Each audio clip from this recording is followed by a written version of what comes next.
बहू और बुलेट। घर के बाहर फट फट फट की जोर से आवाज हुई। सीमा को लगा कि पटाखे फूट रहे हैं। वो डर के मारे घर से बाहर निकली। देखा तो सामने योगेश यानी कि पतिदेव एक बुलेट बाइक पर बैठे हैं।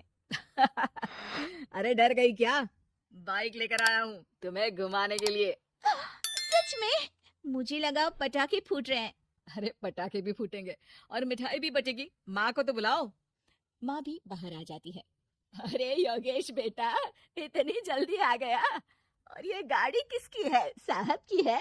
हाँ माँ, तुम्हारा बेटा साहब से कम है क्या? मेरी है। अरे बेटा, इतनी बड़ी गाड़ी ले ली, इससे तो तू घोड़ा ही ले लेता। महंगी पड़ी होगी ना? माँ महंगी सस्ती छोड़ो और मिठाई लाया हूँ, गांव में बंटवा दो। अरे बंटवा क्यों दो? पीछे बैठो, गांव में बांट कर आते हैं। सब खुश थे।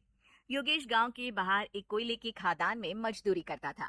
मेहनत और अकल से उसने वहां ठेकेदारी का काम सीख लिया और सूझबूझ से ठीक ठाक पैसा बनाने लगा। गांव में बात फैल गई कि योगेश के घर धमाका गाड़ी आई है।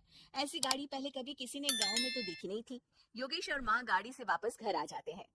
बेटा, बाबूजी ऊपर से देख रहे होंगे और आशीर्वाद भी दे रहे होंगे तुझे। वो होते तो उनको भी घुमाता माँ। पूरे गांव में नाच नाच के मिठाई बांटने जाते। जैसे मैंने नाच नाच के बांटी थी जब वो अपने लिए एक साइकिल लेकर आए थे। बस बस, बाबूजी दो बात भी सुनाते कि फटफट वाली फटफटी ले आया।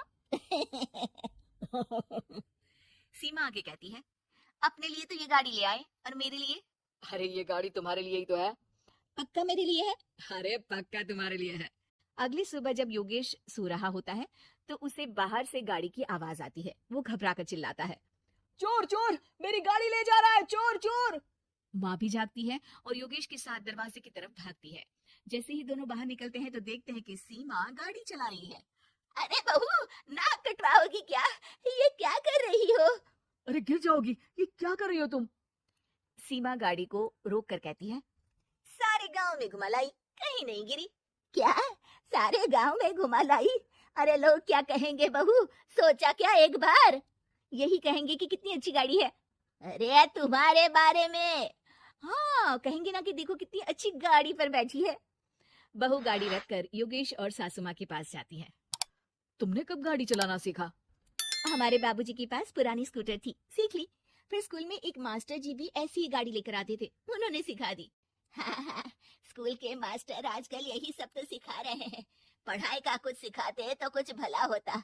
अरे बहू, अब गाड़ी मत चलाना। हमारे परिवार में कभी किसी औरत ने पीछे से आगे की सीट पे आने की हिम्मत नहीं की है। तुम भी मत करना, समझी? जी, समझ गई माँ जी।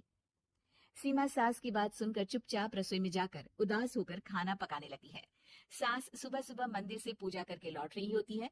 तभी उसे दो औरतें रोक लेती हैं और कहती हैं, अरे बहू को थोड़े अच्छे लक्षण भी सिखा दो। गाड़ी चलाने निकली थी, गांव की मर्यादा का कोई ख्याल नहीं है। वही तो।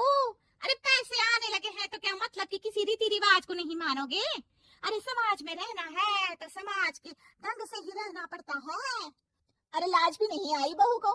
चूल्हे चौके से निकलकर सीधे गाड़ी लेकर चौराहे चबूतरे नाप लिए, फाट फाट फाट करते हुए।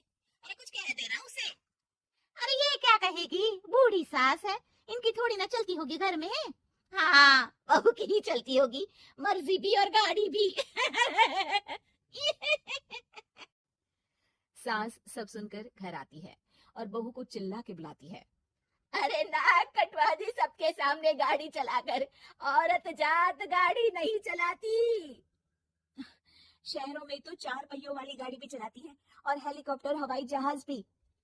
शहर में थोड़ी ना रहती हो मैडम साहिबा।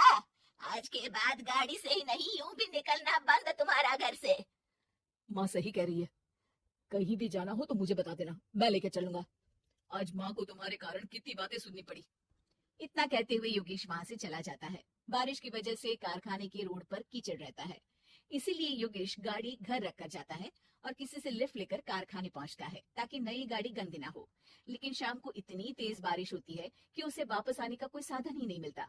बारिश बढ़ती जाती है, रात के 11 बज जाते हैं। रास्ते में एक नदी का ब्रिज है, अगर उस पर पानी आ गया तो योगेश कारखाने में ही फंस जाएगा।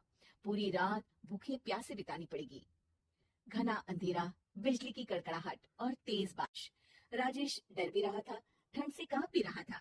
तभी उसे रोड से आती हुई एक रोशनी दिखती है। वो देखता है कि उसके सामने एक बाइक आकर खड़ी हुई है। वो ऊपर वाले को धन्यवाद देकर उस बाइक वाले आदमी की तरफ बढ़ता है, पर पास जाकर देखता है तो भौचक्का रह जाता है। सीमा, तुम यहाँ इतनी बारिश में गाड़ी पर?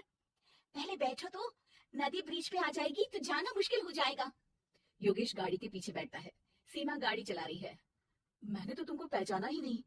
गाड़ी की आवाज तो पहचानी होगी ना। अरे पर मुझे नहीं पता था कि तुम आओगी। अच्छा किया कि तुम आ गई। माँ नहीं आने दे रही थी, पर हमेशा पति पत्नी की रक्षा थोड़ी ना करेगा, पत्नी को भी तो करनी चाहिए। योगेश को सुबह अपने किए पर पछतावा होता है।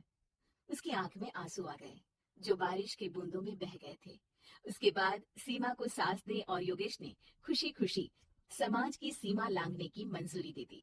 अब वो जहां भी जाती, फट फट फट गाड़ी पे ही जाती।